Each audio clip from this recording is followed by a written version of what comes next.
Alright, brand new Magic set. That means brand new Aspiring Spike PowerPoint talking about all of the cards for the new set with any amount of implication in the modern format. Lost Caverns of Ixalan is a really interesting standard set in the sense that there are a lot of cards that I think are fun to build around, interesting implications in existing archetypes, really cool new tools for modern decks. I don't currently think that there's anything too broken, too busted, too format defining, but there is a large quantity of stuff to talk about. And I like to make these videos as short and sweet and succinct as possible so we can get to everything and you can get on about your day. So let's just go ahead and start talking about the cards. The first card I want to talk about is Ojer Axonil, Deepest Might. This is the red god in the Cycle of Gods from Lost Caverns of Ixalan. A 4-mana 4/4 trampler that says if a red source of non-combat damage would deal damage to an opponent less than Axonil's power, it deals damage equal to Axonil's power instead, and then when it dies, it transforms into a land. You can transform it back into a god if you've dealt 4 or more non-combat damage to your opponent that turn. And I think this card is specifically interesting in combination with Gutshot and Lava Dart. You know, typically 4-mana creatures in Modern that don't immediately impact the board in a big way are not playable. But with the 0-mana Gutshot and 0-mana Lava Dart Flashback, a lot of times you're going to play this card and just deal your opponent like 4, 8, 12 damage immediately without ever attacking with it via Lava Dart Flashbacks, Gutshot for 0 mana. If you're even lucky enough to like play Ojer, have an extra red mana, go Lava Dart Flashback in the same turn, that's 8 damage for 1 mana. It can get pretty dang crazy. I think that this is going to like very easily slot into like the red prowess archetype, especially because obviously because if you're going to play Gutshot and Lava Dart in your modern deck, the best place to do that is in combination with Monastery Swift Spears and Dragon Rage's Channelers and Soulscar Mages, those kinds of cards. And when you're playing those cards, you're also usually going to want to have 4 Mutagenic Growth in your deck, which also plays really well with Ojer Axonil, because if you are buffing the power with Mutagenic Growth, then all of a sudden your Gutshots are dealing 6 damage and your Lava Darts are dealing 12 damage, and things can get pretty out of control really quickly. It is still a 4-mana creature in Modern that is pretty weak to like Solitude and Leyline Binding, but I think that it is like right there at the appropriate power level to play a 4-mana creature in these kind of decks. So I'm really excited to try it. It's going to be a good time. The number of this card in the Prowess decks is going to be, I think, really confusing. I'm probably going to start with 4, but the correct number is likely going to be like 2 or 3. Our aquatic friends have also gotten quite a bit of love from Lost Caverns of Ixalan. We have 3 new playable Merfolk cards in the new set, which is 3 more than we have had in quite some time. The one I'm really most excited for is Cenote Scout. This is just a 1-mana 1/1, enters the battlefield, it explores. So when you cast this card, you're either going to put the top card of your library into your hand if it's a land, or it's going to turn into a 2/2 and you're going to get a 1-mana 2/2 that surveils 1.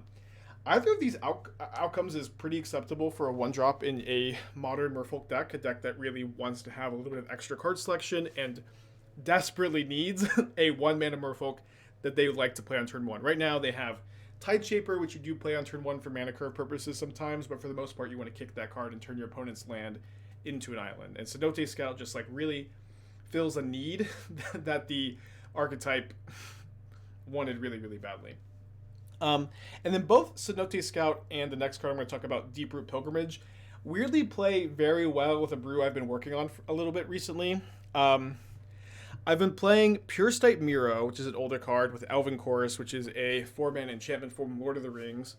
Long story short, if you have Elven Chorus in play and Pure Stipe Miro in play, you can exile your entire library until you find a Thassa's Oracle, cast Thassa's Oracle, which is also a Merfolk, and then exile the rest of your library in response to the Thassa's Oracle trigger, winning the game on the spot. And what I like about this combo is that your 2 combo pieces are a 2-mana 2/2 Merfolk, which is something that Merfolk has played historically, and a really good 4-mana card advantage engine in a tribal deck. It did feel like it was missing some pieces, but Cenote Scout 1 being like another good green card and being a 1-mana elf to like tap for mana, or sorry, 1-mana Merfolk to tap for mana to Elven Chorus is a really big deal. And then both of these abilities, or specifically Elven Chorus, plays really well with Deeproot Pilgrimage. Deeproot Pilgrimage is a 2-mana enchantment that says whenever a non-token Merfolk you control becomes tapped, you make a 1-mana blue Merfolk token with Hexproof. You can use these tokens to tap for mana to Elven Chorus, although you won't get more tokens off of them. But if you play Pilgrimage and Elven Chorus, you're able to tap your creatures for mana, which make more Merfolk to tap for more mana. And you're going to be able to like just go through your entire deck, ideally at some point playing like Pure Stipe Miro and able to combo off like the following turn.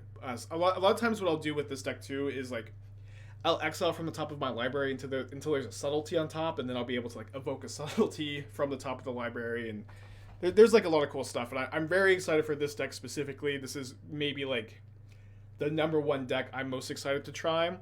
And it's also just because this is like a somewhat recent brew, and boom, immediately don't have to wait that long for new cards to like power up the idea. The other Merfolk card, Tashina's Tidebinder, is interesting. A 3-mana 3/2 kind of combination Stifle Pithing Needle. This is, when it enters the battlefield, you can counter up to one target activated or triggered ability, and if that ability came from an artifact, creature, or planeswalker, that permanent loses all abilities as long as this card remains on the battlefield. So, you know, you can come in, counter a fetch land activation, counter a planeswalker activation, counter a Leyline Binding trigger, a Solitude trigger. You can lock down an Agatha's Soul Cauldron. You can lock down a Yawgmoth. There's a lot of potential with this card, a lot of versatility. That being said, in Modern is very tricky to hold up 3-mana reactive cards in general. It is, you know, this is a 2-for-1, which makes it a little bit more appealing, but it's very hard to, like, for 3 mana, like, just target one specific thing. It's kind of slow, especially on the draw. That being said, Merfolk being an Aether Vial deck, it seems a little bit more reasonable. Maybe Elven Chorus, like, you'll have a turn where you go, like, you go Merfolk, into Merfolk, into Merfolk, into Elven Chorus, then you have 3 mana available, and then you have the Tidebinder. It's, you know, it's a lot. I think there's a good chance that this card ends up being more of a sideboard card for Merfolk, but a good one. And you might also see this card in non-Merfolk shells. I think it could be like a reasonable sideboard card for Murktide and those style of decks too. A pretty interesting one overall. We also have a couple cards that are going to power up graveyard aggro decks in Modern. The one I think is going to be more impactful is Souls of the Lost. It's kind of like Urborg Lurgoyf, except maybe good. Because instead of just counting creatures in the graveyard, its power is equal to the number of permanent cards in your graveyard instead. So that means in the fetch land format, every single time you crack a fetch land, this is contributing 1 power, 1 toughness to your Souls of the Lost. It does have a downside. As an additional cost to cast the spell, you have to discard a card or sacrifice a permanent, but if you're playing a deck with cards like Vengevine and Bloodghast and Stitcher Supplier, you can pretty easily turn this downside into an upside. You know, imagine that you go turn 1, fetch land, Stitcher Supplier, turn 2, fetch land, Souls of the Lost. You could very realistically just have a 2-mana 9/10. That being said, a 2-mana 9/10 in the format of Modern is not by itself game-breaking. This is still the Young Wolf, fetch land, prismatic ending, Leyline Binding, Solitude format. It is, you know, at the end of the day, a creature that dies to removal, but it's a really big creature, and one I think is going to add a bunch of beef to these style of decks. Is it enough to improve these archetypes enough by itself? Probably not, but there is another card from the set that I think is pretty good, pretty decent. That card is Inti, Cynic Call of the Sun. It is a 2-mana 2/2 that says whenever you attack, you may discard a card.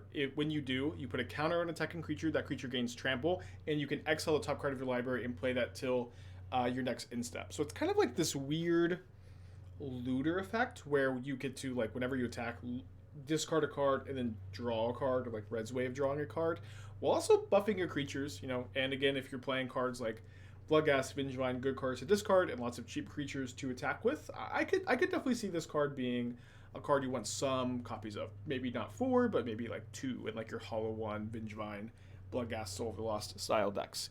Could also potentially be a card that you play in Humans. You know, Humans getting card selection, being able to discard dead Aether Vials, discard the lands is kind of interesting, but I would have a hard time imagining you'd play very many copies of Inti in human decks.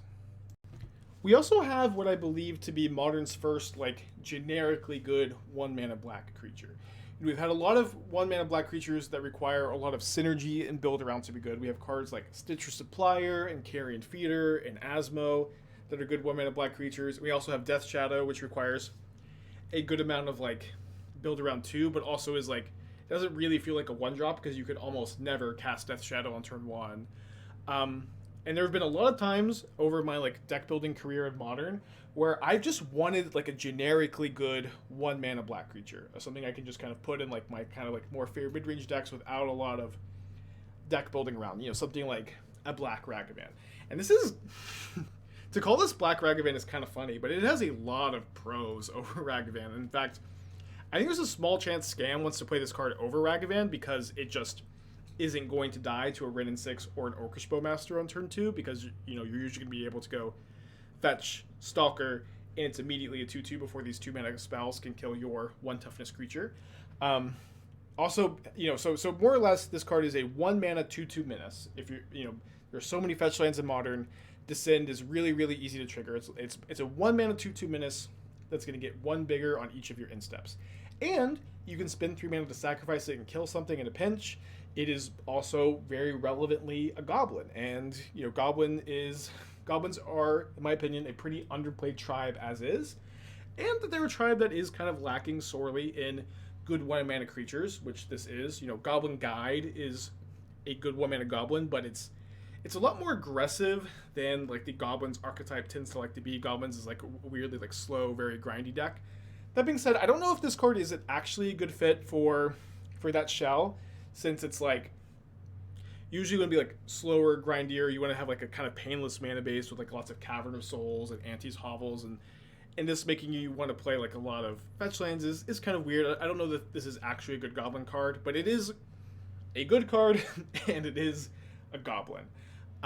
There's a lot to like about it. I expect to like be playing it in like mono black decks, Grixis Shadow, trying it in Scam, just like really jamming this card a lot and seeing how powerful it is.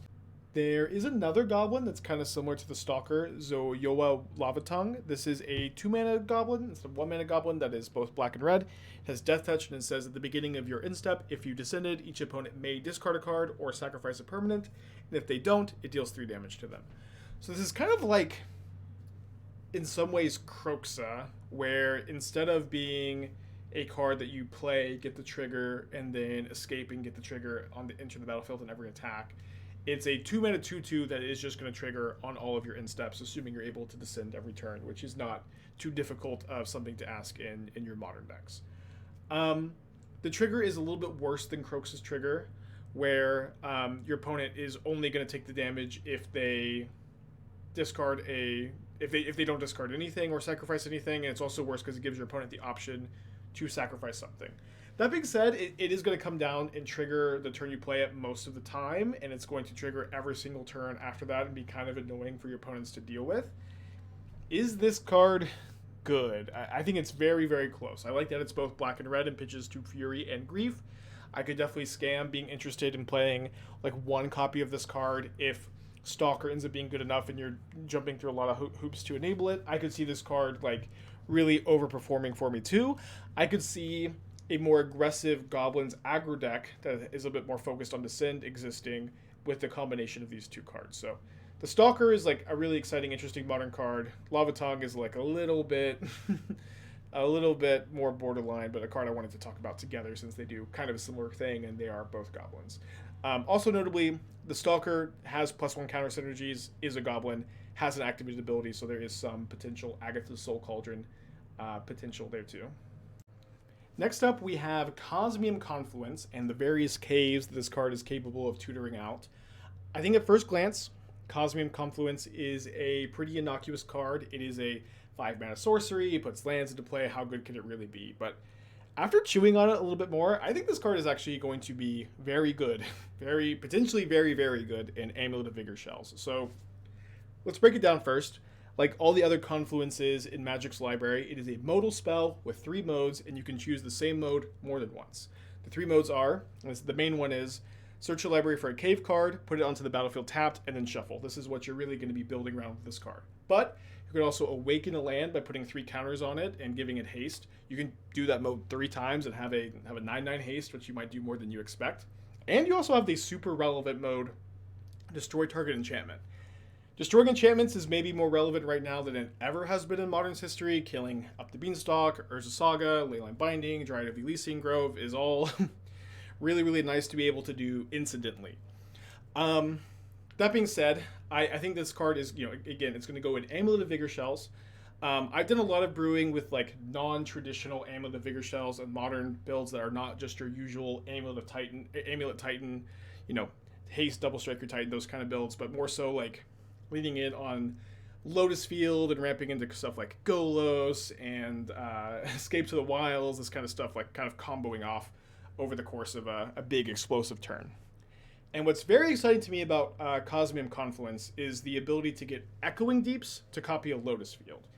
Consider, if you will, playing an Amulet of Vigor on turn 1 or an Urza Saga turn 1 to get you an Amulet of Vigor turn 3, playing a Mycotyrant Gardens to copy that amulet or the amulet you get off Gardens, and then being able to go Lotus Field, 6 mana off the amulets, Cosmium Confluence, being able to get 3 Echoing Deeps. All of these Echoing Deeps are able to copy Lotus Field. Each of those Lotus Fields makes 6 mana. So this Confluence could be, for you, 5 mana to make 18. 18 mana is a lot on turn 3. That being said, if you don't have anything to do with that 18 mana, you could get 2 Lotus Fields, and you could also get a Hidden Nursery. And Hidden Nursery would allow you to use basically, I guess you would get 1 mana off the Hidden Nursery, but you could use 5 of your mana to discover 4, dig for like a 1 ring, dig for an impactful spell for you to play with all this extra mana.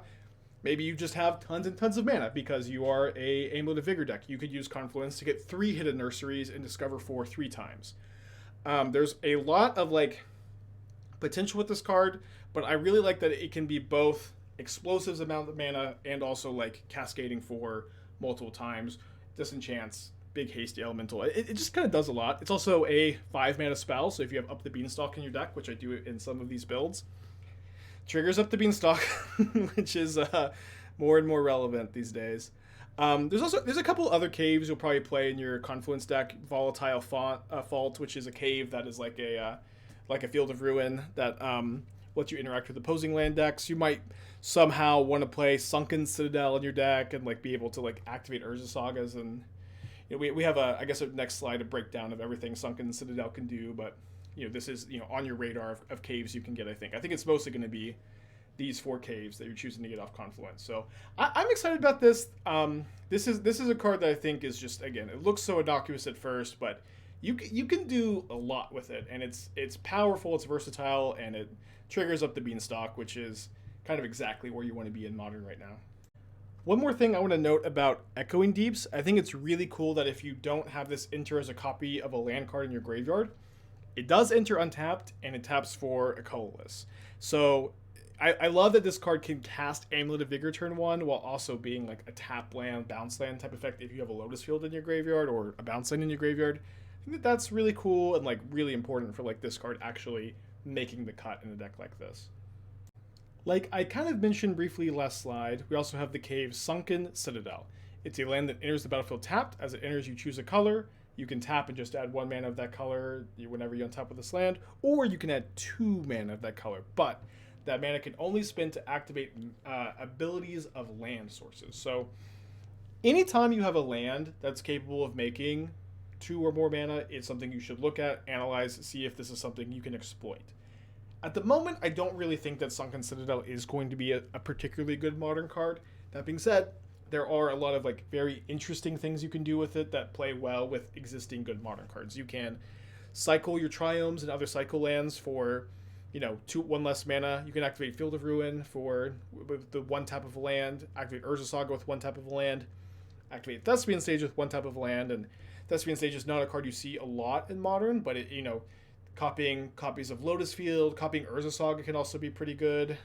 There's potentially some brew potential now that the activated ability is a little bit cheaper. You can activate creature lands like Den of the Bugbear for cheaper. You can activate channel lands like Boseiju for cheaper. You can transmute Teleria West for a little bit cheaper. There's a lot you can do with this. And so like potentially this is something you play as like a 1 of or 2 of and like more traditional Amulet Titan shells. Maybe you can get a little bit weird with it. It needs to be on your radar. Maybe this is something that like just needs some more support down the line, but it's something I'm going to be looking at more closely, and I'm hoping to find a good home for it. And it is a somewhat powerful card for sure. Next, I want to talk about Quintorius Kand, which is a very difficult card for me to evaluate. It's not one that you may be necessarily expecting me to talk about, but cards with Cascade in general are very difficult to evaluate. You know, take Shardless Agent. This is a 3 mana 2/2, but it says Cascade on it. Take Bloodbraid Elf. This is a 4 mana 3/2, but it says Cascade on it. Quintorius Kand is a 5 mana spell. It doesn't exactly say Cascade on it. You know, you are still going to get blown out by Spell Pierce and Force of Negation when you register this card. But unlike just being kind of like a useless vanilla creature, this is a 5 mana Planeswalker. You know, it's going to come down. You are going to -3 to discover 4. You're going to cast another spell. Hopefully a One Ring. Hopefully it's a Fairy Time Reveler. Hopefully an Up the Beanstalk, something like that. You are going to drain your opponent for 2 with the static ability. Whenever you cast a spell from exile, you get to deal your opponent 2 life, and you gain 2 life. And then you have a Planeswalker that your opponent has to deal with. I think this card could potentially be a good 1-of in the Cascade Bean deck. Maybe a good 2-of, where it's a 5 mana spell that triggers Up the Beanstalk. It's a red and white card that pitches to Fury and Solitude. And whenever you Cascade with a Shardless Agent or a Bloodbraid Elf, you also get to trigger this ability, cast a spell from exile, deal your opponent 2, you gain 2 life. You know, and then if this card lives after you get to discover 4, you're also ticking up, putting a 3/2 into play every turn. Solid, reasonable win condition. I think this card could end up surprising you in how good it plays, because Cascade cards like this are difficult to evaluate. I think this card could also end up being completely unplayable, and time will tell, I think. I'd also like to talk about the Mycotyrant, a card that is also tricky to evaluate. This is a 3 mana star Trampler. That's power and toughness are equal to the number of fungi and saplings you control. It itself is a fungi, so if you have nothing else, it's a 3 mana 1/1. So at the beginning of your end step, you make a 1/1 fungus creature token that can't block, and you make a number of those tokens equal to the number of times you descended this turn. So I think like bare minimum, you're gonna fetch, play this card on turn 3, and then you're going to get the fungus and a 1/1 token. That by itself is not very good, not like really worth putting into your modern deck. There are some like more powerful turns you're gonna have with this card. You're gonna be able to go like potentially on turn 4, cast Ditcher Supplier, mill 3, cast Eldritch Evolution, mill 3 more, put this card into play, sacrifice a fetch land over the course of this turn, and put like 5 to 7 tokens in play, which is pretty good. That's kind of like the high end of it. Like you could also potentially play this in an Aether Vial deck and then like do some sacrificing and, you know, extra descending, mill yourself somehow, vial this in, put a ton of tokens into play. There's a lot of like brew around build potential. I really don't like that you have to get to your end step to trigger this. Like if your opponent just plays Orcish Bowmasters and for 2 minutes of speed, they can kill it before you get any tokens, but at the very least, like if your opponent's tapped out, you're usually gonna get a trigger off and can potentially just like in the game effectively immediately just with like that first trigger, putting like 6 1/1s into play. That'll win a lot of modern games. Another card that may not have been on your radar going into the set is Trumpeting Carnosaur. This is, you know, one of these kind of innocuous cards that happens to be able to discard itself and is pretty good to reanimate. It's a 6 mana 7/6. But most of the time you're going to spend 3 mana, discard it, deal 3 damage to an opposing creature or planeswalker, and then use Persist or Living End to put this back into play. When it enters, it's a 7/6 that discovers 5, cascades 5, or, you know, maybe not everyone is aware, but Discover 5 is a little bit different from Cascade, where you don't have to cast the card that you reveal. So, like, if you find a Force of Negation because you're playing Living End, you just put that right into your hand. If you find another Persist, you can save that for later if you want. And I think this is going to be pretty interesting and powerful. You know, Persist decks in Modern typically have the problem that the card Unmarked Grave is, like, very slow, doesn't impact the board, and very easy to play around. And so the fact that Carnosaur is something you can discard at instant speed, discards itself, so you don't have to play, like, any enablers necessarily for it, and then you can reanimate with Persist, is going to be pretty interesting. In fact, I'm interested in trying like a version of Rakdos that plays just like 4 Troll of Khazad-dûm, 4 Trumpeting Carnosaurs, and 4 of this card. And maybe you're playing Grief and Fury to pitch these cards, but just like just no like discard enablers, but good things to reanimate is a pretty interesting formula, I think. At the moment, I'm envisioning Matzalanti, the Great Door, to be kind of one of these like pet cards that I tried to make work for a while, that is really cool and interesting, but is like ultimately not that good as my my current guess for this card, but I'm just kind of obsessed with it. It's so cool. It's a 3-mana artifact that you can tap to draw a card, discard a card. It's a looter. And then if you have 4 or more different permanent types in your graveyard, you can spend 4 mana, transform it into the Core, which is a legendary land where you can tap it to add X mana of any one color, where X is the number of permanents in your graveyard. So this is potentially tapping for quite a lot of mana. I was initially a lot more excited for this card when I thought it worked like some of the other transform cards in the set, where it transforms, it exiles and comes back untapped.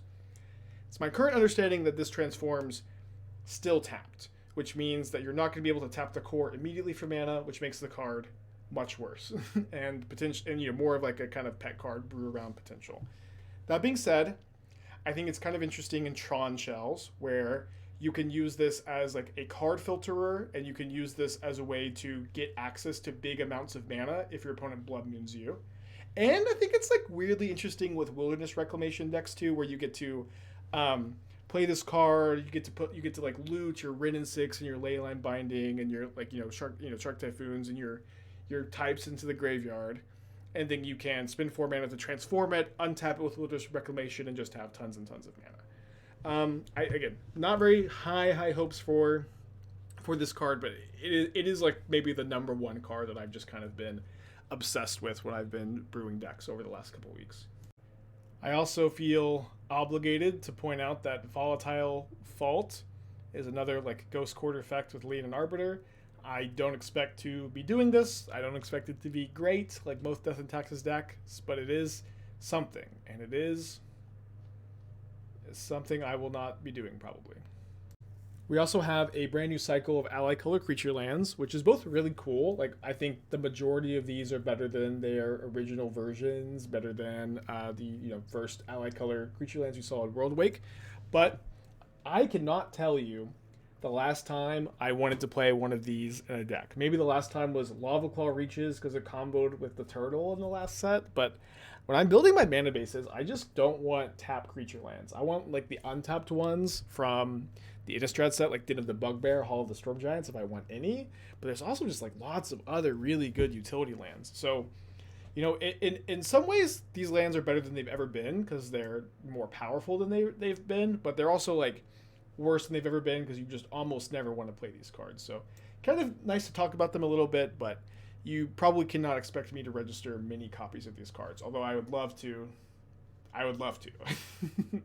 We also have a handful of kind of medium pirate creatures I want to talk about. The first one being Goblin Tomb Raider, a 1-mana 1/2 that becomes a 1-mana 2/2 haste if you control an artifact. A 1-mana 2/2 haste is a pretty good modern card even in 2023, but you're going to have to be playing a deck that has a lot of 0-mana artifacts to have this be reliably a 1-mana 2/2 haste.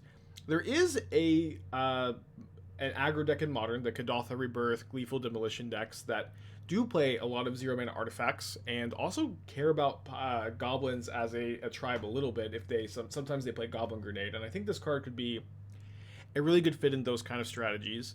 That being said, I am kind of like daydreaming about Modern one day having a pirate tribal deck, and I think we have our first kind of like reasonable pirate payoff card, kind of like the Pirate Adeline, Breaches Eager Pillager. Whenever a pirate you control attacks, you choose one that hasn't been chosen this turn. Create a treasure token, target creature can't block, exile top card you may play at this turn. If you attack with 3 goblins, you get to do all 3 modes. If you attack with 2 goblins, you get to do 2 modes, etc. It's of course really nice that Ragavan is a pirate. If you're ever going to be playing Pirate Tribal, like having Ragavan into Breaches on turn 2, although you won't be triggering Breaches, is a pretty interesting and powerful curve. At the end of the day, 3 mana creatures that die to removal have a certain floor in the format, but we have seen Adeline be pretty good in humans decks, and like if we can get like 2 more really good pirate cards, we may be like well on our way. And then there is one more like pretty reasonable pirate card here in Kitesail Larcenist. I do think at the moment this is a card that maybe humans wants to consider playing as well. It's a 3 mana 2/3 flying ward 1, and when it enters the battlefield, for each player, so yourself and your opponent, you can choose up to 1 artifact or creature, and that creature becomes a treasure token.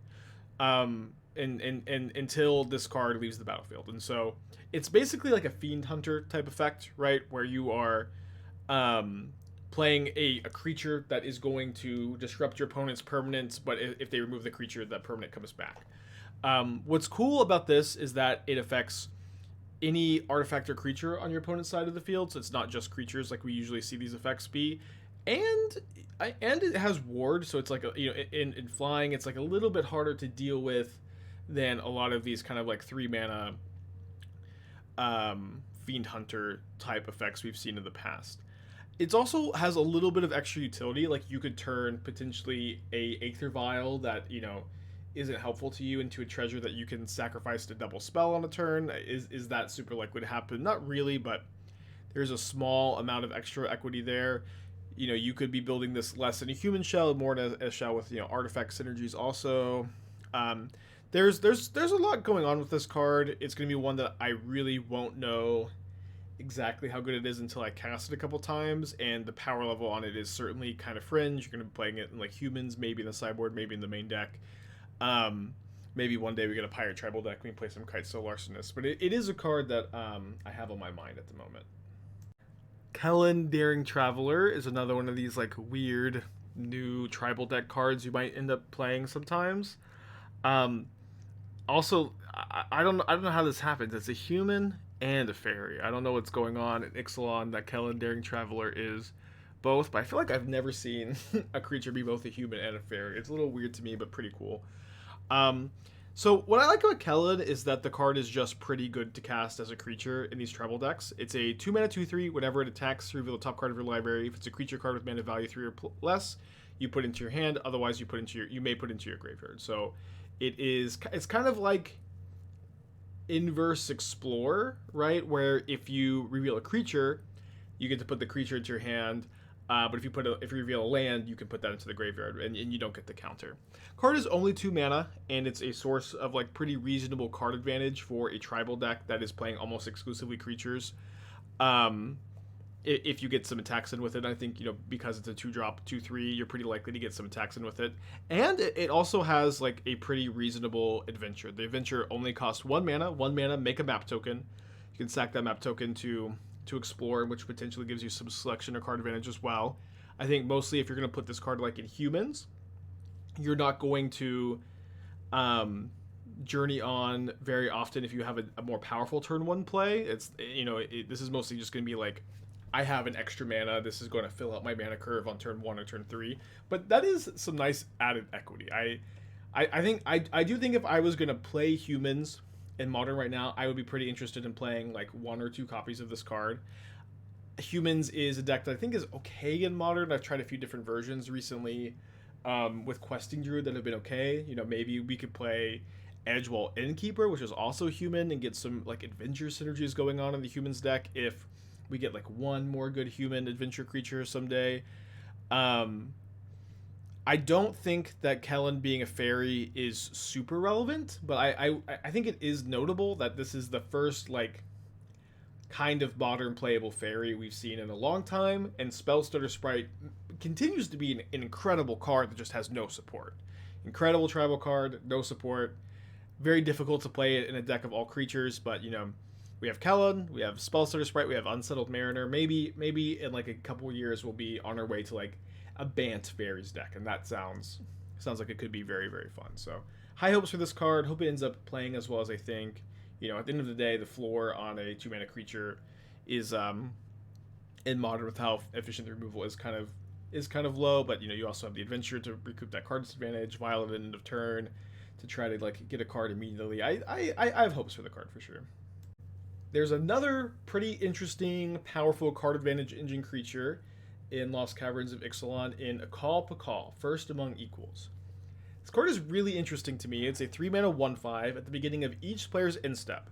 If an artifact entered the battlefield under your control this turn, look at the top 2 cards of your library, put one of them into your hand and the other in your graveyard. One thing that's really interesting to me about this is that it's a powerful card advantage engine that doesn't trigger Orcish Bowmaster. It doesn't have the word draw card on it, so Children, Orcish Bowmasters are not going to trigger, despite you probably getting to draw a lot of cards off of this if it sticks around. I think the main ways the main cards you're going to play to power this up are, of course, Mishra's Bauble, being able to go 0-drop. Pakal, trigger your instep is going to be something you're going to want to do very often. Darksteel Citadel can do the same thing, checking that an artifact entered control under your turn. But then you can also trigger Akal Pakal on your opponent's turn with cards like Aether Vial, Underworld Cookbook, Urza Saga, using Saga to make a token on your opponent's turn, Aether Vial to put an artifact creature into play on your opponent's turn, Cookbook to put a food token into play under your opponent's turn. I think that these cards are really going to be like the key to making this card incredibly powerful. Being able to twice a turn look at the top 2 cards, put one in your hand, other one in the graveyard, is going to go through your deck really quickly. And it's a 1/5. It dodges Lightning Bolt. It dodges non-scammed Fury. There's a lot to like about this card, and I also think I love how it plays with Aether Vial too, where it keeps your hand full, so you have lots of ways to use the extra mana you get from Aether Vial, while also Aether Vial being a good way to draw multiple cards over a turn cycle with Akal Pakal. This one I think is one to keep an eye out for, but at the end of the day, like exactly finding the right shell for this. Is it like a blue Cauldron shell? Is it an Urza shell? Is it like the top end of Affinity? Does it go in like Asmodex? Does it go in Asmodex with extra graveyard synergies because you're also putting stuff in the graveyard? There's a lot of questions here that I haven't quite figured out, but I'm hoping to explore that soon once we get our hands on the new cards. Here we have 3 more artifacts that transform into lands I've kind of lumped together. We have Tarian's Journal, which I think is probably the best of these 3. It's a 2-mana legendary artifact. You can tap, sacrifice another artifact or creature, draw a card, and you can only do that as a sorcery. This is a pretty interesting card advantage engine in Underworld Cookbook decks, where you can sacrifice that food every turn. In decks that contain Bloodghast, being able to sack Bloodghast every turn. Just an interesting little card advantage / sack outlet. And in the late game, mid game, whenever you don't have anything effective to do, your hand is empty, you've curved out, you can spend 2 mana to discard your hand and transform this. One thing I like about this ability is not sorcery speed, so you can actually use it in your upkeep before you draw your card for turn if you feel like you're going to for sure transform it. And it transforms into this tomb that lets you cast creature spells from your graveyard. But those creatures do enter with the finality counter, which means that they're going to be exiled after you cast them. But this is just like a very interesting, powerful card advantage engine as a sack outlet, and then in the late game it lets you rebuy those creatures that you've sacrificed, or any other cheap creatures that you've played previously in the game. Brass's Tunnel Grinder is also a really interesting card. It is 3 mana, but it has a very powerful ETB effect in some decks. When it enters the battlefield, you can discard any number of cards and then draw that many cards +1.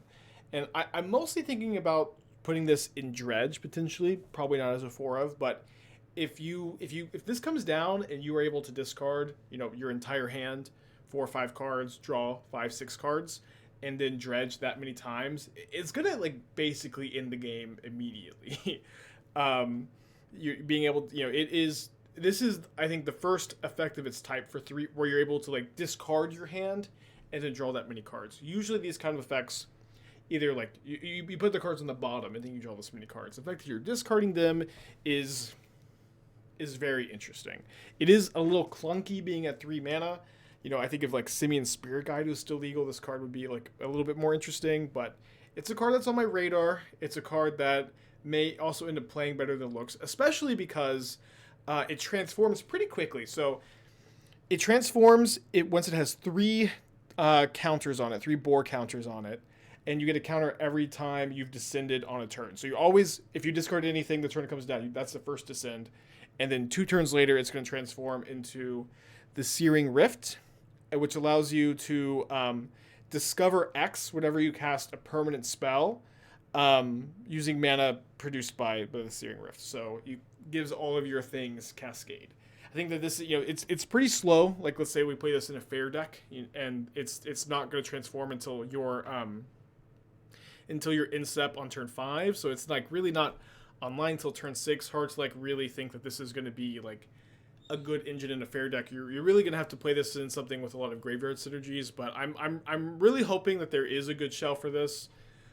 You could maybe have some kind of atypical dredge deck that is just really focused on dumping a lot of cards in the graveyard, and you put 2 Arc-like Phoenixes in the graveyard, and you flash back Lava Darts, and you bring back Arc-like Phoenixes to be a little bit more aggressive than your traditional, slower, insolent neonate style dredge deck. I have high hopes, but it may end up being 1-2 mini mana for these kind of like graveyard decks to be a really effective enabler. And then we have a really, really weird one in Dowsing Device. This is a card that I think is kind of easy to overlook at first, but might actually end up being like a really good affinity card. Not that affinity is a super good deck, but the more I read it, the more I like it. It says, whenever it or another artifact enters a battlefield under your control, that one creature you control gains +1/+0 and haste until end of turn. And then, if you have 4 more artifacts, you transform it into Geode Grotto, which is a land that taps for red. And you can give, for 3 mana and tapping this, you can give a creature haste +X+0, where X is the number of artifacts you control, only as a sorcery. So one thing I really like about this card, unlike Tarian's Journal, that this is going to transform into an untapped land. A lot of these artifacts are transforming. You have to tap them, and the lands are going to stay tapped. This is going to be untapped immediately, which is pretty interesting. I'm definitely envisioning doing something like playing this card into immediately playing a Frogmite, giving my Frogmite +1/+0 haste, and then transforming Geo Grotto into a pretty powerful land that's going to maybe let me play another spell the same turn, or is potentially going to allow me to push through crazy amounts of damage on like an Inkmoth Nexus in the late game. If you could activate this at instant speed, it would be really crazy, because then your opponent could like not block super effectively and you'd be able to pump through a lot of damage. But you can also like get Gingerbrute off Urza Saga, make your Gingerbrute really big. Sometimes you're going to be able to play like a Mirror Enforcer, or the other Mirror Enforcer that I could never remember the name of, and have like a 5/4 0 mana haste, and like that maybe is not going to happen that often because this is going to transform so quickly in your affinity decks. But maybe that's just also not such a big problem. You're gonna play this. You're likely going to get 2 haste triggers out of it, and then it's going to flip into a pretty powerful land that's not legendary. So I'm excited about this one.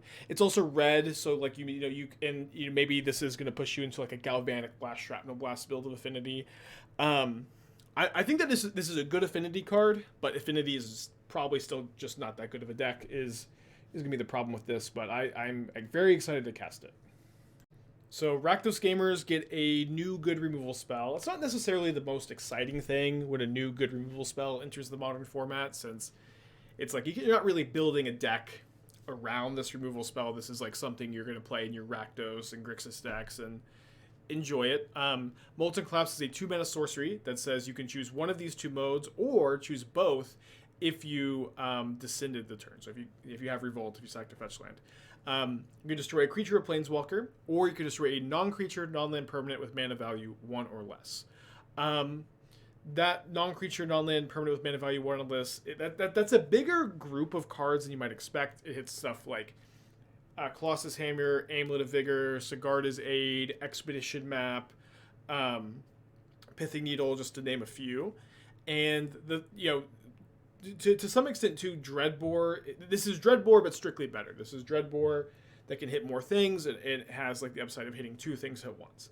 This is going to be a card, in my opinion, that like scam players will main deck in some number, but I do think they're not going to just main deck. Like usually scam right now plays 3 Terminates, 0 Dreadbores. I think that you will see a split of Dreadbore or Molten Collapse and Terminate going forward in these decks. What that split is, I'm not sure, but I do think that the instant speed on Terminate is a really big deal, and unless the metagame is like full of like Titan and Hammer, I think you're still going to see like a 2-1 split, or in favor of one or the other here, rather than 3 of one and 0 than the other most of the time.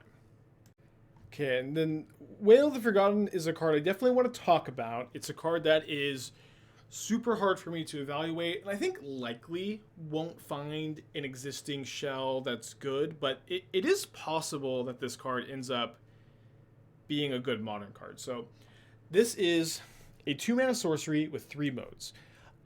Return target non-land permanent to its owner's hand. Target opponent discards a card. Look at the top 3 cards of your library, put 1 of them to your hand and the rest in the graveyard. And then if you have 8 or more permanents as you cast this spell, you can do all 3 or 2 of the 3 if you want. What I like about this card is that if it is a reasonable spell to play on turn 2. It's not a great spell to play on turn 2, but on turn 2, you can just look at the top 3, put a card into your hand, the rest into your graveyard. This is something that you might like to do if your deck with a lot of graveyard synergies. ideally a permanent-based deck with a lot of graveyard synergies, but I digress. This card is also very, very good if you get to do all 3 modes. Having 8 permanents in your graveyard is asking a lot, even in the fetch land format. It is something you can do really quickly if your deck is playing cards like Stitcher Supplier, Hedron Crab. Are you going to Hedron Crab yourself to turn this on? No, but is this something you could play in like a Crabvine deck in the sideboard or main deck? Maybe. Descend 8 is going to be... It's going to be a while until that happens, but I do like that maybe the first copy of this you draw is going to help you get to that Descend 8 threshold. And I just wanted to highlight a little bit too that these 2 abilities, return target non-land permanent and target opponent discards a card, they play really well together. This is a recoil effect. There's this is the original recoil, and then there's a few cards like Jernova Horror that have this ability, the ability to if when you return that permanent, if they have no cards in their hand, they have to discard that permanent. So if they have no cards in their hand, which is kind of likely in the late game by the time this gets online, it is like 2 mana, destroy permanent, look at the top 3 cards of your library, put 1 into your hand, the rest into your graveyard, which is pretty dang good. To some extent, for this to actually be a playable modern card, you're going to need to see it in a blue-black deck that is playing mostly permanents, which is also kind of like a generic fair deck, maybe with some graveyard synergy. That doesn't currently exist, I think. Maybe some kind of like blue-black Asmo deck with Imri, but for the most part, this is just a card that is on my radar, may end up playing better than it looks. Descend 8 may somehow be easier to get than it seems, but right now I don't think it's quite there. And then it also doesn't make a lot of sense to talk about Wail of the Forgotten, a 2-mana blue-black Descend 8 cards, without also talking about the Ancient one. It's kind of funny that we have two of these, same mana cost, same requirement of Descend 8. 2-mana 8/8 cannot attack or block unless there are 8 or more permanent cards in your graveyard. I do not think this card is good. That being said, I could see potentially wanting to play it as like a 1 or 2 of in like your Soul of the Lost deck that we're talking about with Vengevine. And I could also see there being some like synergies with like just having a 2-mana 8/8 in play. Things that like let you sacrifice a creature and deal damage equal to the power. There are some cards that let you draw cards equal to the highest power among creatures you control. I don't expect that this is going to be like a good modern game plan, but at some point I am going to be doing a deep dive on the Ancient one and see if there is some very powerful synergy with just having this 2-mana 8/8 and then go from there. Okay, so I've grouped these 5 cards together as sort of like Deckbuilder's Toolkit cards. These are the kind of like enablers, like cheap archetype enablers that you reach for if you're already like building a deck and you need like these little specific cheap cards, but you're not really necessarily setting out to like build a deck around a card like Spyglass Siren. So we have Bartolome del Presidio, which is a 2-mana 2/1 Vampire Knight, and you can sacrifice another artifact or creature and put a counter on it. Very simply put, if you are playing a aristocrat style sacrifice deck, if you're playing a vampire tribal deck and you want to use Agatha's Soul Cauldron and have some +1 counter synergies, this is a card you can reach for. You're maybe still like a few good cards away from that kind of deck anyways. These kind of decks are not going to be that strong, although we are getting closer and closer to a good vampire deck in Modern. We need like 2 more really good cards, and this like isn't quite it in my opinion. But maybe one day. We also have Buried Treasure, which is a card that I think is cool and interesting. So it's for 2 mana, a treasure. It's just like a Lotus Petal. You can sacrifice it and add a mana. But then later in the game, you could spend 5 mana and exile it from your graveyard and discover 5. And, I kind of am struggling to think of a deck that would be interested in using this kind of effect as a ramp spell. But it's in my Deckbuilder's Toolkit. And I'm going to think about it for like kind of like weird combo decks, weird decks that want ramp and don't want creatures, are interested in like, are able to use this Discover 5 well, maybe have some graveyard synergies, bend this incidentally, that kind of stuff. We also have Dusk Rose Reliquary, which is a 1-mana artifact that can exile any artifact or creature your opponent's controls. It has Ward 2, so it's harder to interact with, but as an additional cost to cast it, you have to sacrifice an artifact or creature. needing to sacrifice an artifact or creature in a white deck is a little weird, so you're going to maybe only reach for this if you're like a white-based Asmo deck or white-based, sacrifice deck sometimes. It's going to be weird, and it's again, the kind of card that you like end up playing rather than like you're really trying to build around this super powerful removal spell. Because if you're in Modern and you want a super powerful white removal spell, you have Solitude and Leyline Binding, Prismatic, and cards that have, a smaller deck building requirement than this. Kind of in the same vein, we have Orazca Puzzle Door. This is a 1-mana artifact. You can spend 1 mana and sacrifice it. Look at the top 2 cards of your library, put 1 into your hand, other in the graveyard. Definitely nice that doesn't trigger Orcish Bowmaster or Shieldred. And ever since the banning of Arkham's Astrolabe, it has been kind of clear how useful a 1-mana artifact that can draw a card is. And this is that, and this is one of the only ways to do it in Modern, really. There's a few other cards that have similar effects like this now. And the big problem is, like, this is like an Urza Lord High Artificer enabler. But the problem is, Urza Lord High Artificer is just not that good. Like, it's okay. It's a fine 4-drop, but it's a 4-drop in a format where there are now better 4-drops, and it's a 4-drop in a format that like isn't super hospitable to like artifact creature decks in general. So it's a possibility that like another card gets printed to power up Urza, and then you reach for a couple of copies of this card. But it's just in your toolkit. It's not, a big game changer, but something that you need to be aware of when you're building Urza decks in Modern. Kind of in the same vein, we have Spyglass Siren, nearly completing the cycle of 1-mana colored creatures that create a token when they enter the battlefield. We have Gilded Goose, 1-mana O2, make a food token. Three-Wood Inspector, 1-mana 1/2, make a clue token. We have Voldaren Epicure, 1-mana 1/1 red creature, ping your opponent, make a blood token. And now we have a 1-mana 1/1 flyer, make a map token. It's also a pirate, and it makes an artifact for your other hasty pirate card. Not a card that I'm going to be reaching for very often, but I think that I will likely find myself playing like a blue-red artifact deck at some point, maybe a budget deck that is wanting a cheap creature that just puts an artifact into play. I've played a lot of decks with Voldaren Epicure, and this card is like about as good as Voldaren Epicure, but it's in blue instead of red, which is like a slightly worse color in these decks that want to play like a Gleeful Demolition or the Kodaltha Rebirth, the other Gleeful Demolition, Shrapnel Blast, but maybe you're just like a blue-red deck that plays both, and I could definitely see that being a somewhat reasonable strategy. So in my deck builder's toolkit, not going to be a big game changer, but something you should probably be aware of if you're trying to brew in Modern. Typically for these videos, I have like a big section of like artifacts that Karn the Great Creator might want to tutor. This time, I think we just have one Magmatic Galleon, so Karn gets to ride his brand new ship. I like this card. It's a 5-mana vehicle when it enters the battlefield. It deals 5 damage to a creature an opponent controls. Very relevant that this kills Shieldred, which is sometimes a problematic card for Karn the Great Creator decks. And whenever one or more creatures your opponents control are dealt excess non-combat damage, create a treasure token. So, like, if you get this and kill like a Dothy Voidwalker, it also comes with like 3 treasure tokens, which is like just a big setup turn. I don't think that there are very many Karn decks that end up playing red. I don't usually like to play Karn in Ponza decks, but some people do. And if I was going to play a red deck with Karn, I would be trying out Magmatic Galleon for a little while and see if it performs okay. So radar cards have kind of become a staple of these PowerPoint YouTube videos.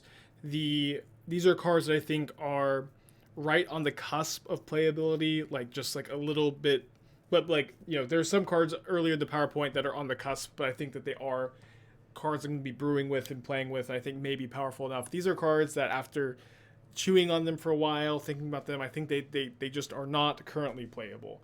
One that's a real big heartbreaker, and I will continue to work with this card, but I just don't think it's good, is Fabrication Foundry. This is a 2-mana mana ramp artifact card where you can tap it to add white and spend this mana only to activate or cast an artifact spell or activate an ability of an artifact source. And you can spend 3 mana to exile an artifact you control in play with mana value X and return a artifact card with mana value X or less from your graveyard to the battlefield as a sorcery. And like, my big problem with this card is that, like, Goblin Engineer, the 2-mana 1/2, tutors an artifact in the graveyard. allows you to sacrifice an artifact, return an artifact. Sacrificing is way better than exiling, and it does so for 1 mana instead. Like this card is very similar to Goblin Engineer, but also much worse than Goblin Engineer, I think, because it doesn't put the card in the graveyard. I think a 1/2 creature is a little bit better than a mana rock that only taps for like artifact mana, and being the sack for 1 mana is much better than exile for 3 mana. And Goblin Engineer isn't good. I've brewed a lot with Goblin Engineer. It's just not quite there. There just aren't very many good shells for it. There have been some shells that are like okay, but overall I just like don't think Goblin Engineer is that good of a modern card. And this card is like significantly worse. So despite it being very cool at the moment, I just don't see it getting the job done. I would love to be wrong about that. I'm gonna still try it a little bit, but I just don't think realistically I'm going to be playing with Fabrication Foundry very much. Queensbay Paladin is kind of different, where I actually do think that this card could be good if they ever print a vampire that's like as powerful as Gristlebrand. I think that they probably won't, but that's also because of like why this would be so powerful. Because there's the 3 mana Planeswalker Sorin that can minus and put a vampire card into play. And so having kind of like redundancy where this can come into play and reanimate a vampire, having redundancy for a way to cheat a big good vampire into play is interesting. The problem is there just is not a big good vampire to cheat into play. So if they ever print like a Gristlebrand level vampire, I'll be very excited to cast Queensbay Paladin. I kind of don't think they'll ever do that though, knowing that the 3 mana Sorin is just a little bit too dangerous with that. And it really broke my heart to put the Enigma Jewel in the radar card section. I spent a long time trying to work with this card and figure out a shell where it would look like a good modern card. Some people were calling this Modern's new Soul Ring. At the time of recording, I don't think it is that. I've never played with it, but I think it's pretty bad. It's a 1 mana blue artifact that enters tapped, can tap for 2 colorless mana, but you can only use that mana to activate abilities. There are, some amount of abilities that are good to sink this into. The fact that it's colorless means like you can't sink it into like the Transmute of Teleria West. You can sink it into stuff like Urza Saga, Nettlecyst equip, Cranioplating equip. Urza activation costs 1 less than it would if it was just any other artifact. But it enters tapped and it's legendary, so it's very difficult to build around because it's legendary. You can play this and Omen Hawker and be pretty sad when you draw 2 Enigma Jewels. I just don't think it's there. I would love to be wrong. It's on my radar. Another card I'll continue to work with, but I have, low expectations for this card. It also does transform into a artifact that has the activated ability of all cards you use to craft with it, and then you also get to copy those activated abilities. But it's 9 mana to transform. More realistically 7, because you can use this mana to transform it. But that's like the payoff for what you're getting, in my opinion, just isn't there. And I think the card is super aptly named because a 1 mana artifact that can tap for 2 mana is like definitely really appealing. But I think that they just nerfed it too much with it being legendary entering tapped for it to realistically be a good modern card. And then Pakal is also a card I think is very borderline. It's a 3 mana 1/2 human that says whenever you attack with 1 or more non-gnome creatures, put a counter on it and then create X 1/1 gnome artifact tokens that are tapped and attacking, or X number of counters on this card. And it reminds me a lot of Adeline, where it's a 3 mana legendary human that if you attack, you get a token. The problem is, unlike Adeline, it has 2 toughness instead of 4. It doesn't have vigilance, and the big thing, it doesn't make human tokens. It makes gnome tokens. There are, though, some artifact synergies here. Like, maybe this card plays better than I think. But, for the most part, I think that this is going to be like Adeline number 5 in your humans deck, or you play 1 of this and 3 Adelines and regret it when you draw this instead of Adeline a lot of the time. Just, like, not quite there, but definitely on my radar. Finally, we have Malcolm, Alluring Scoundrel, a 2 mana 2/1 flash flying Siren Pirate. When it deals combat damage to a player, put a chorus counter on it, then you get to draw a card, discard a card, and then if it has 4 or more chorus counters on Malcolm, you can cast a discarded card without paying the mana cost. This is a really powerful card. Malcolm, Alluring Scoundrel is very powerful. The problem is, it is just nearly impossible in Modern to play 2 mana, 1 toughness creatures that don't give you any value the turn you play them. In the Orcish Bowmaster format, it is just asking a lot for you to like be able to ever go into turn, flash in Malcolm, and not just like open yourself up to a crazy blowout if your opponent has Orcish Bowmasters. There's also a lot of other cards that line up well against this. Wrenn and 6, a Boreal Grazer blocks it super well. A Delirious Dragon Rage's Channeler blocks it. There's a lot standing in the way of Malcolm, despite it being very powerful. Like maybe this ends up being like a really good Pioneer card. Maybe this ends up being something that like gets buffed by other Pirate payoff cards one day. But right now, the format is just too inhospitable to a card like this, I think, for you to really seriously want to register it. Although I would love to be proven wrong because the card is really cool.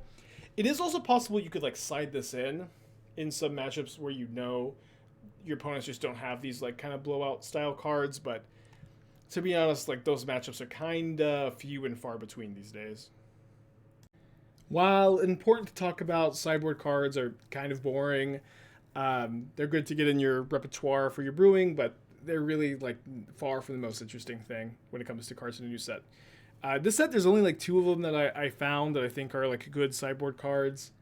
So I just want to go over them kind of quickly. We have Bitter Triumph, a new removal spell, destroy target creature or planeswalker at instant speed, and as additional cost, you can discard a card or pay life.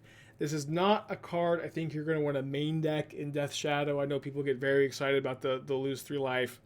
For the most part, you're going to want to main deck Terminate or Mind Collapse if you're going to be playing a 2-mana removal spell. Not this, but maybe you'll sideboard it as Death Shadow. Maybe you'll sideboard it in a deck that has discard synergies also, but you're not going to be main decking this most of the time, in my opinion. You also have Dauntless Dismantler, a 2-mana 1/4 that says artifacts your opponent's control enter tapped, and for XX white, you can sacrifice this to destroy each artifact with mana value X. This is going to be like very good against Hammer specifically. It's a human, so you can board it in the humans deck. It's a 2-mana creature, so you can play it in various creature strategies. You could court for it in Yawgmoth if you ever are splashing white in Yawgmoth. A lot you can do with it, but it is ultimately a sideboard card, but one you should be aware of. And that's it. That's all I got for you.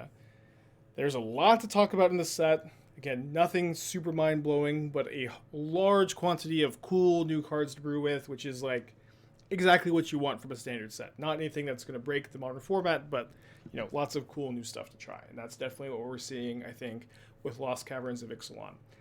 This is maybe the longest PowerPoint video I've ever done. I'm not sure how long it's going to be. I'll check in a little bit. I try to make these as fast as possible, get through the explanations as fast as possible. I don't always succeed, but I'm hoping that this one turned out well. If you like the video, whatever, and I'll see ya on the YouTube videos and on the Twitch streams. Bye.